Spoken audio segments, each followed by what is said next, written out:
जय जय श्री राधे बांके बिहारी लाल की जय। साथियों, आज का जो वीडियो है बहुत ही अद्भुत है। आज आप देखेंगे कि किस तरीके से मथुरा में इतनी बारिश हुई है कि खेत सभी भरे हुए हैं और इस यात्रा में किसी भी भक्त ने कहीं पर भी कोई भक्त नहीं रुका है। आप यहाँ पर देख रहे हैं बारिश अभी भी हो रही है, लगातार चल रही है और इस लगातार बारिश में भी लगातार ब्रज 84 कोस की परिक्रमा चल रही है। आप यहाँ पर देखेंगे बगल में खेत भरे हुए हैं और ये बारिश अभी बंद नहीं हुई है। तो साथियों, जितने भी हमारे इस वीडियो को लोग देख रहे हैं, जो इस ब्रज 84 कोस यात्रा को कर रहे हैं, उन सभी के चरणों में मेरा प्रणाम और संपूर्ण ब्रज दर्शन चैनल में आपका हार्दिक स्वागत और हार्दिक अभिनंदन। आप इस वीडियो को अंत तक देखें, जिससे कि आपकी समझ में यहाँ की जो ये परिक्रमा है, ये आप देख रहे हैं, ये हमने अब प्रारंभ की है नसीटी गांव से और अब हम यहाँ से नसीटी गांव से आगे बढ़ेंगे और ये जो हमारी यात्रा है, ये नसीटी, हुलासीगढ़ी, उमराया और नगला सीता, नगला हरदयाल और जावरा, बरी का नगला, यहाँ तक जाएगी, बरी का नगला तक। तो साथियों, आप यहाँ पर देख रहे हैं ये बगल में नहर चल रही है और इस नहर के बगल में ही होकर ये रास्ता जा रहा है। ये जो वीडियो आप देख रहे हैं, ये नसीटी से और सीधा राय के लिए जा रहा है। बीच में अनेकों गांव पड़ेंगे, लेकिन हमें राय पहुंचने में 3 दिन लगेंगे। तो यहाँ से हमारे वीडियो के माध्यम से आपको 3 पार्टों में मिलेगा, क्योंकि ये जो पार्ट है ये है 23वां पार्ट और 24 और 25 हम 3 पार्टों में राय में पहुंच पाएंगे। तो आप हमारे वीडियो को अंत तक देखें। आज से लगभग 5500 वर्ष पहले श्रीमद् भागवत गीता का उच्चारण भगवान श्री कृष्ण ने अर्जुन को सुनाया और पूरे भविष्य को कलयुग में आने से पहले ही गीता पाठ सुनाया।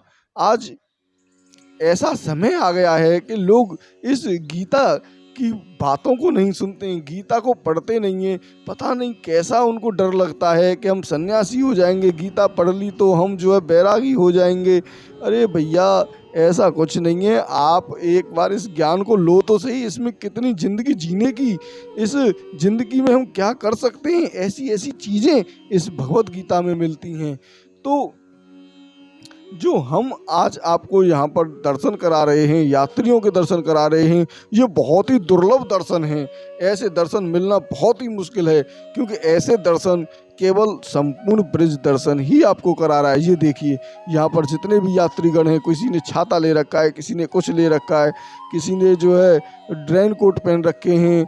ये देखें आप, इस बारिश में, भारी बारिश जो हो रही है, ये यात्रा लगातार चल रही है। तो एक बार ऐसा हुआ कि हम जो कार्य करते हैं अपने जीवन में, तो जो भी हम कार्य करते हैं उसमें कोई ना कोई पाप तो हमसे हो जाता है। क्योंकि एक बात तो निश्चित है, हम सब ने अपने जीवन में अनेकों पाप किए हैं और जाने में अनजाने में किए हुए पाप, इस दुनिया में कोई आदमी ऐसा नहीं है जिसने पाप किया ना हो। हमसे जाने अनजाने में कितने जीव मर जाते हैं। जब हम आग प्रकट करते हैं तो उसमें अनेकों जीव जल जाते हैं। हमें पता भी नहीं चलता है कि हम घर में जब झाड़ू लगाते हैं, झाड़ू लगाते समय पता नहीं अनेकों जीव नीचे जो होते हैं वो हमें दिखाई तो नहीं देते हैं, लेकिन वो मर जाते हैं। जब हम घर में गर्म पानी से नहाकर आते हैं तो उस गर्म पानी से न जाने कितने जीव उसी समय पर मर जाते हैं। हमारे पैरों से भी अनेकों जीव मर जाते हैं। ये पाप है जो हम जाने में और अनजाने में करते रहते हैं और हमें कुछ भी उसके बारे में पता नहीं चलता है। तो हम जब श्वास लेते हैं तो भी अनेकों जीव मर जाते हैं। जब हम कोई भी, मतलब है कि झूठ बोलना ये पाप है। ऐसे पाप खत्म करने के लिए जब व्यक्ति गीता के पाठ को समझने लगता है, जब उस व्यक्ति का मन गीता पाठ या कोई भी भक्ति करने में लग जाता है, उसका मन मानने लगता है कि भक्ति करने को तो है, इससे पाप खत्म होने लग जाते हैं। जो व्यक्ति ज़्यादा दूर से यात्रा करने के लिए आते हैं उनको उसका फल बहुत अधिक मिलता है। एक कथा मैं आपको सुनाता हूँ, ये महाभारत की कथा है। जब युधिष्ठिर महाराज जी ने यज्ञ किया, युधिष्ठिर महाराज जी ने एक यज्ञ किया और उसका उनको फल नहीं मिला। उनको द्वापर काल में जब कोई भी व्यक्ति कोई भी यज्ञ करता और यज्ञ पूर्ण हो जाता तो उस मंदिर में घंटी बजने लगती थी, और जैसे ही अपने आप वो घंटी बज जाती जब वो यज्ञ पूर्ण हो जाता। तो ये आप देख रहे हैं खेतों में कितना विशाल पानी यहाँ पर भरा हुआ है। तो जब घंटी नहीं बजी तो युधिष्ठिर जी बड़े परेशान, उनको रातों की नींद उड़ गई, उन्हें रात में नींद नहीं आई। जब उनको रात में नींद नहीं आई तो द्रौपदी बोली, महाराज ऐसी क्या परेशानी है, ऐसा क्या आपके दिल में इतनी व्याकुलता है जो आप मुझे नहीं बता रहे हैं। आप छोटी सी छोटी परेशानी कम से कम मुझे तो आप बताएं, क्योंकि ये जो कार्य है आप अगर मुझे बताएंगे तो मैं आपका कुछ थोड़ा सा मदद कर सकती हूँ। तो साथियों, ये हुलासी की घड़ी है। यहाँ के बाद में अभी और हम आगे बढ़ते हैं, और ये जो कार्य है तो अब युधिष्ठिर महाराज बोले कि कोई एक ब्राह्मण भूखा रह गया है, अगर ये घंटी बज जाती तो यज्ञ पूरा हो जाता। यज्ञ पूरा करने के लिए पहले ब्राह्मणों को भोजन कराना पड़ता है, तब ही वो घंटी बजती है। तो युधिष्ठिर महाराज बोले कि एक ब्राह्मण भूखा रह गया है, और ये जो देखते होंगे आप, जब कोई भागवत कराता है या कोई जागरण करवाता है या कोई ऐसे अनेकों शुभ कार्य कराता है तो उस समय पर, तो जो शुभ कार्य का समय होता है उस पर अनेकों लोग भागवत जैसे करा देते हैं, तो भंडारा करवाते हैं। कोई कोई व्यक्ति तो इतना ज़्यादा उसके पास भगवान की कृपा से पैसा होता है तो वो रोज भंडारा करवाता है, और कोई व्यक्ति ऐसा होता है कि वो एक दिन ही भंडारा करवा पाता है। तो ये सब कुछ जब व्यक्ति, ये जो शुभ कार्य होते हैं, जैसे अब मान लीजिए हमने माता की चौकी बैठाई, माता जी का जागरण करवाया, तो उस जागरण में भी लोग व्यक्तियों के लिए, अपने परिचितों के लिए, अपने रिश्तेदारों के लिए और अपने नातेदार जो भी उनके अड़ोसी पड़ोसी जितने भी लोग होते हैं उन सब के लिए भंडारे का आयोजन होता है, जिसमें सभी भूखे लोग आकर और अपना भोजन ग्रहण करें और उस आदमी को आशीर्वाद दे के जाएं। तब वो तृप्त हो जाते हैं, तो ही उनका वो जो कार्य होता है वो पूरा हो पाता है। उससे पहले उनका वो कार्य होता है वो पूरा नहीं हो पाता है, सिद्ध नहीं हो पाता है। तो द्रौपदी बोली कि एक साधु भूखा रह गया है, तो मैं उनके पास गया था। युधिष्ठिर बोले कि मैं उनके पास गया था और बड़ी विनम्रता से बोला, महाराज आप भोजन कर लीजिए, पर वो नहीं माने। तब द्रौपदी बोली, क्यों नहीं मान रहे हैं महाराज, ऐसा उन्होंने क्या किया है? तो साधु महाराज उन्होंने बोला है कि आप मुझे पहले 100 यज्ञ करने का फल दो। 100 यज्ञ करने का फल दूं? तो साथियों, ये जो व्यक्ति आप देख रहे हैं, ये जो श्रद्धालु चल रहे हैं, इनको देखकर हम काफी ज्यादा डर भी गए और हमें बहुत ज्यादा दुख भी हुआ, क्योंकि इनके जो पैर थे वो लाल लाल दिखाई दे रहे थे। तो हमने इनको पूछा कि भैया आपके जो पैर हैं ये लाल लाल क्यों हो रहे हैं? तो इन्होंने बताया कि भैया मैंने मेहंदी लगा रखी है। तब हमें थोड़ा सा संतोष आया कि चलो इन्होंने मेहंदी लगा रखी है, लेकिन इनके जो पैर थे वो ऐसे लग रहे थे जैसे मान लो खून निकल रहे हों पैरों में से। फिर उन्होंने बताया कि मैंने अनेकों इस यात्रा ऐसी 84 कोस की कई बार यात्राएं की हैं और मेरे हर बार यहाँ पर आने में छाले पड़ जाते हैं, अनेकों छाले हो जाते हैं, लेकिन मैं चलता रहता हूँ, रुकता नहीं हूँ, और वो छाले अपने आप पता नहीं कब फूट जाते हैं, उनका क्या होता है मुझे कुछ नहीं पता है। भगवान श्री कृष्ण मेरी यात्रा को स्वयं ही पूरा कर देते हैं। राधा रानी की कृपा अपने आप इस यात्रा को पूरा करा देती है। तो अब जो साधु महाराज थे वो क्या बोले कि युधिष्ठिर महाराज, आप मुझे पहले 100 यज्ञ का फल दे दो, तभी मैं आपके यहाँ आगे भोजन करूँगा। तो हाथ जोड़कर युधिष्ठिर महाराज बोले कि महात्मन, मेरा तो अभी एक यज्ञ भी पूरा नहीं हुआ है, तो मैं आपको 100 यज्ञ का फल कैसे दे दूं? तब द्रौपदी बोली, मैं उनसे बात करके आती हूँ। और कुछ लोग एकादशी का व्रत रखते हैं।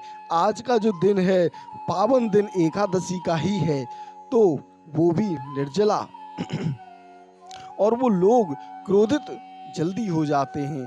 कुछ लोग जैसे निर्जला एकादशी जब रखते हैं तो उनको क्रोध उनकी नाक पे रखा रहता है। कुछ लोगों का स्वभाव भी ऐसा होता है, कोई जरा सी बात हो पता नहीं कितना क्रोध दिखाते हैं। लेकिन द्रौपदी गईं और साधु महाराज को प्रणाम किया और बोली, महाराज, आपकी वजह से हमारा यज्ञ पूरा नहीं हुआ है, आप भोजन कर लीजिए। वो बोले, मैंने तुम्हारे पति को अपनी शर्त बता दी है। द्रौपदी उन साधु महाराज से कहती हैं, महाराज, वेदों और शास्त्रों में लिखा है, जहाँ पर सत्संग चल रहा हो वहाँ पर जाने पर अगर आप एक कदम चलेंगे तो आपको 100 यज्ञों का फल प्राप्त होगा। आपकी बात कुछ समझ में आई? अगर कहीं पर कोई सत्संग चल रहा है और वहाँ पर अगर आप जाते हैं तो एक कदम अगर आप चलते हैं तो आपको एक कदम चलने का 100 यज्ञों का फल प्राप्त होता है। 100 यज्ञ एक कदम चल के आप प्राप्त कर लेना और बचे हुए मुझे दे देना। तब साधु दौड़े और भोजन करने के लिए, जब भोजन करने के लिए दौड़े, उन्होंने भोजन जैसे ही किया, युधिष्ठिर जी का यज्ञ पूरा हो गया। मंदिर में घंटी बज गई, चारों तरफ से जय जयकार होने लगी, युधिष्ठिर महाराज की जय, युधिष्ठिर महाराज की जय। इस तरीके से तब उनका जो यज्ञ था वो पूरा हुआ, नहीं तो वो यज्ञ पूरा नहीं हो रहा था। अगर आप इस ब्रज 84 कोस की परिक्रमा में आते हैं तो आप ये हिसाब लगा लें कि आपके 84 जन्मों के पाप खत्म हो जाते हैं। आपको इस 84 के चक्कर में नहीं पड़ना होगा। जिस तरीके से आपने इस 84 का चक्कर सुना है कि हमें कितने जन्म लेने पड़ते हैं, कितनी लोगों के, सांपों के, कीड़ों के, मकोड़ों के, न जाने कितने अलग अलग पशु पक्षी अनगिनत इसमें जो जीव होते हैं उनके जन्म लेने पड़ते हैं। तो इस 84 के चक्कर से आप ख़त्म हो जाते हैं। आपको यहाँ 84 के चक्कर में पड़ने की ज़रूरत ही नहीं रहती है, क्योंकि आप इस 84 कोस की परिक्रमा कर लेते हैं। तो साथियों, आप ये देख रहे हैं कितने लोग परिक्रमा दे रहे हैं। और इसमें ये नहीं है कि केवल बुजुर्ग लोग ही हों, देखो बच्चे भी यहाँ पर परिक्रमा दे रहे हैं, छोटे छोटे बच्चे। ये देखिए, हमें कई सब्सक्राइबरों ने पूछा है कि हमारे छोटे छोटे बच्चे हैं, कैसे हम परिक्रमा देंगे। तो यहाँ पर छोटे बड़े बच्चे सभी लोग, कुछ लोग तो यहाँ पर गोदों में ले लेके बच्चों को भी परिक्रमा दे रहे हैं। भगवान श्री कृष्ण की बड़ी महिमा इस स्थान पर है। तो साथियों, जीवन हमारा बीता जा रहा है। इस जीवन काल में कुछ ऐसी वस्तु हमें दुनिया में मिल सके और उस समय को हम रोक नहीं सकते हैं, लेकिन हमारे जीवन में कुछ ऐसा कार्य हो जाए। अगर एक बार 84 कोस की हमारी इस कीमती समय में यात्रा हो जाए तो हमारा जीवन ही धन्य हो जाएगा, क्योंकि उस व्यक्ति का जीवन बेकार होता जा रहा है जो इस समय में भगवान का स्मरण नहीं कर रहा है। तो साथियों, मैं जो आपको बात बताने जा रहा हूँ वो अब ध्यानपूर्वक सुनने वाली है। अगर आप इस पुरुषोत्तम मास में कोई भी कार्य करते हैं तो वो इस साल का ऐसा पवित्र जो हमारा मल मास, अधिक मास, और उसको आप, और अगर मैं आपको समझाने की कोशिश करता हूँ कि ये अधिक मास होता क्या है। जैसे साल में 10 दिन भगवान ने सभी लोगों के लिए साल में 10 दिन बनाए हैं। ये देखें आप, अब हम पहुँचने वाले हैं नगला बरी का, और ये नगला बरी का जावरा के पास ही है। जावरा के लिए रोड जा रहा है, यहाँ से काफ़ी बढ़िया रोड बना हुआ है वो। तो वहीं से हम आगे बढ़ते हैं और आपको यहाँ पर दिखाते हैं अद्भुत दृश्य उस बरी के नगला का। तो साथियों, अभी हम आपको बता रहे थे कि पुरुषोत्तम मास में साल में 10 दिन होते हैं भगवान का स्मरण करने के लिए, और ये उन लोगों के लिए होते हैं जो कुछ भगवान के लिए भजन नहीं कर पाते हैं या कुछ भी न कर पाएं, लेकिन पुरुषोत्तम भगवान 10 दिन का समय आपको एक साल में देते हैं कि आप 10 दिन मेरा ये कार्य कर लो तो आपको हर चीज से मुक्ति मिल सकती है, हर पाप से मुक्ति मिलती है, जो जाने अनजाने में होते हैं उन पापों से भी आपको मुक्ति मिल जाती है। और दूसरी साल में हो गए 10 दिन, जब 10 दिन और 10 दिन 20 दिन हो गए और फिर 10 दिन और, तो स्पेशल महीना बन जाता है ये एक 3 साल में एक बार पुरुषोत्तम मास का। अगर आप इसमें कोई भी कार्य करते हैं किसी भी तरीके का तो वो अक्षय हो जाता है, वो कार्य आपका अक्षय हो जाएगा। और अभी जो समय चल रहा है वो यही समय चल रहा है, तो इसमें आपको ज़्यादा से ज़्यादा भजन करना है। ज़्यादा से ज़्यादा जो आप भजन करते हैं तो 12 महीने का आपका जो कार्य है वो 10 दिन में हो जाता है। 10 दिन तो आप भगवान के लिए दो कम से कम। मान लीजिए जो अधिक मास है उसमें क्या होता है, जैसे मान लीजिए दूध वाला होता है, वो दूध आपको 1 लीटर दे देता है, आप उसके 50-100 जो भी रुपए होते हैं वो आप उसको दे देते हैं। लेकिन अगर वो दूध वाला, ये देखें आप यहाँ से कैसे अद्भुत नज़ारा आप यहाँ पर देख रहे हैं, खेतों में पानी भरा हुआ है, रोड पर पानी आ चुका है, यात्री रुक नहीं रहे हैं, आगे बढ़ रहे हैं। तो जैसे वो जो दूध वाला होता है वो थोड़ा सा एक्स्ट्रा डाल देता है ना, उसी को अधिक मास कहते हैं। जब वो थोड़ा सा एक्स्ट्रा डालता है तो उससे हमें कितनी प्रसन्नता होती है, बड़े ही प्रसन्न हम होते हैं कि थोड़ा सा उसने हमें ज़्यादा दूध दे दिया। तो ये बोनस है, इसको हम बोनस कहते हैं। भगवान ने हमें बोनस दिया है ये अधिक मास। तो वैसे तो लोग जो अपनी जिंदगी में लगे हुए हैं, काम कर रहे हैं, बिल्कुल भी समय नहीं निकाल पा रहे हैं भगवान के लिए, तो उन लोगों को जरूर समय निकालना चाहिए। अगर ज़्यादा न कुछ हो तो भैया जे 84 कोस की परिक्रमा ही कर लो, जे बहुत बड़ो पुण्य देते है। सबरे चक्करंते तुम्हें 84 के चक्करंते बाहर निकाल देगी और जे तुम्हें पुण्य प्राप्त करेगी। जितने जाने अनजाने में तुम पे जितने पाप भय होंगे पुण्य खत्म कर देगी और जीवन बड़ो ही सुंदरमय बन जा। मत भैया जो पुरुषोत्तम मास में ऐसा कहते हैं कि थोड़ो सो ही आप करोगे काम तो बहुत अधिक आपको मिलता है, बहुत ज़्यादा जाको पुण्य होता है। जैसे अगर एक परिक्रमा आपने लगा ली तो 1000 परिक्रमा लग गई, या अधिक मास में अगर एक परिक्रमा लग गई तो इस तरीके से बड़ो ही बढ़िया मतलब यहाँ को जो है कि कछु हम ज़्यादा वो नहीं कर सकते, तो इतना तो कर लो कि हम जब परिक्रमाएँ देखें अपने जीवन में सुधार लें। तो साथियों अब हम कुछ ही देर में यहाँ पर पहुँचने वाले हैं बरी के नगला में। और यहाँ पर एक चीज़ और है कि यहाँ पर जो भंडारे हैं वो ज़्यादा नहीं लगे हुए हैं, क्योंकि यहाँ पर ज़्यादा जगह नहीं है, चारों तरफ खेती खेत हैं, वो भी पानी से भरे हुए हैं। तो आपको जो भंडारे मिलेंगे वो आगे मिलेंगे, ऐसे स्थान पर भंडारे मिलेंगे जहाँ पर खेत नहीं होंगे, या फिर खेत होंगे तो ऊंचे होंगे, क्योंकि यहाँ पर कोई भंडारे लगाने के लिए स्थान नहीं है। और यहाँ पर अभी हमने पीछे देखा था कुछ लोग रोटियाँ सेक रहे थे अपने आप ही, वो मतलब अपनी घर की गैस लाके और रोटियाँ सेक रहे हैं, और भक्तजनों की जो सेवा है वो अपना सेवा शुल्क लेकर उनको रोटियाँ भी खिला रहे हैं। तो इस तरीके से भी आप पैसे देकर भी यहाँ पर भोजन ले सकते हैं। कुछ लोग यहाँ पर खीरा भी बेच रहे हैं, कुछ लोग मक्का भी बेच रहे हैं, मुठिया जिनको कहते हैं।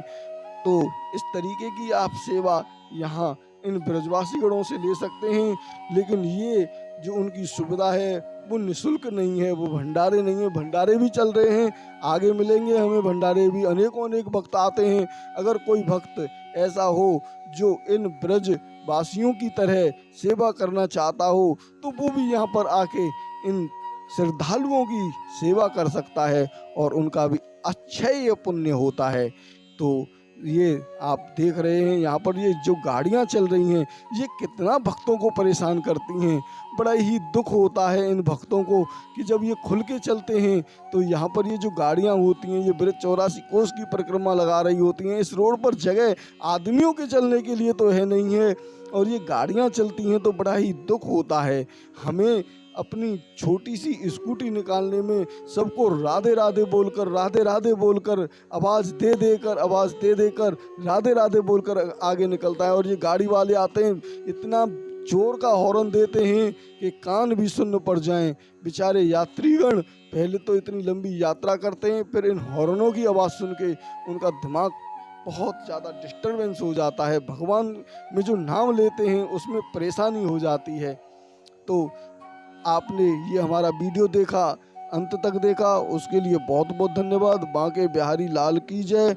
और अब आप देखेंगे पाठ नंबर 24। उसमें भी आप अभी राय तक नहीं पहुंचेंगे हम, अभी ये बरी का नगला पर आ चुके हैं। आगे की यात्रा इस बरी के नगला से हमारी होगी और आप अद्भुत दर्शन ब्रज 84 कोस के कर रहे हैं। ज़्यादा से ज़्यादा लोगों के पास शेयर किया करें जिससे कि उन लोगों को भी इस मानसिक यात्रा का लाभ मिल सके। जय श्री श्याम, राधे राधे।